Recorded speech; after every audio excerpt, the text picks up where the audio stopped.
प्यारे दर्शकों, साडे YouTube ਦੇ ਚੈਨਲ ਵਿੱਚ ਆਪ ਸਭ ਜੀ ਦਾ ਸਵਾਗਤ ਹੈ। ਅੱਜ ਦੀ ਇਸ ਵੀਡੀਓ ਵਿੱਚ ਅਸੀਂ ਜਾਣਕਾਰੀ ਪ੍ਰਾਪਤ ਕਰਨ ਜਾ ਰਹੇ ਹਾਂ ਕਕਾਪੋ ਪ੍ਰਜਾਤੀ ਦੇ ਤੋਤਿਆਂ ਬਾਰੇ। ਪਹਿਲੇ ਤੋਂ ਹੀ ਲੁਪਤ ਹੋਣ ਦੇ ਖਤਰੇ ਨਾਲ ਜੂਝ ਰਹੇ ਦੁਨੀਆ ਦੇ ਸਭ ਤੋਂ ਮੋਟੇ ਕਕਾਪੋ ਪ੍ਰਜਾਤੀ ਦੇ ਤੋਤਿਆਂ ਤੇ ਇੱਕ ਹੋਰ ਨਵਾਂ ਖਤਰਾ ਮੰਡਰਾਉਣ ਲੱਗਾ ਹੈ।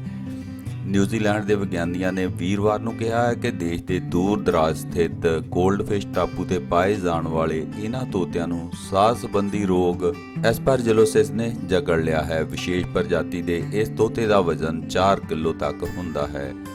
ਇਸ ਤੋਤੇ ਬਾਰੇ ਇੱਕ ਮਹੱਤਵਪੂਰਨ ਗੱਲ ਇਹ ਹੈ ਕਿ ਇਹ ਉੜ ਨਹੀਂ ਸਕਦਾ।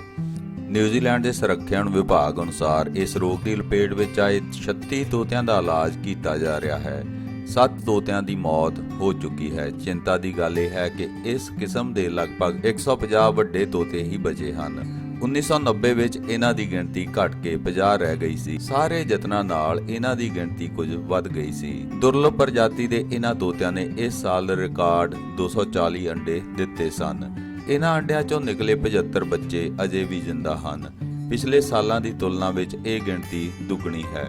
ਉਹਨਾਂ ਦੇ ਪ੍ਰਜਨਨ ਦਾ ਪ੍ਰੋਗਰਾਮ ਵਿਗਿਆਨਕਾਂ ਦੀ ਦੇਖਰੇਖ ਵਿੱਚ ਚੱਲ ਰਿਹਾ ਹੈ।